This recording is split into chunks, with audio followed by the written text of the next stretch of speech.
আসসালামু আলাইকুম বন্ধুরা, সবাই কেমন আছো? আশা করি সব ভালো আছো। আজকের একটা নতুন ভিডিও নিয়ে আসলাম এই রবার্ট গাছের।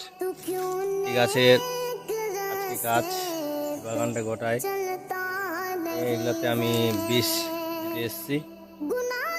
তো ডিব্বাটা আমার পিছনে এই যে দেখতে পাচ্ছ, গাছে দেখতে পাচ্ছ। হ্যাঁ, তো এগুলাতে একজন এগুলা উঠাচ্ছে আর আমি এগুলো স্প্রে করছি। যেগুলো সব স্প্রে করবো, এগুলো সব স্প্রে করছি। এখানে ঘাস বেশি হয়েছে, তোমার দেখাচ্ছি। দেখো, এটা হচ্ছে জঙ্গল, এগুলোতে ঘাস। ওকে ওকে, এগুলো করছি কাজ। আজকে বাগানটা দেখতে পাচ্ছি গর্ত, উপরে বাড়ি দেখো কোথায়।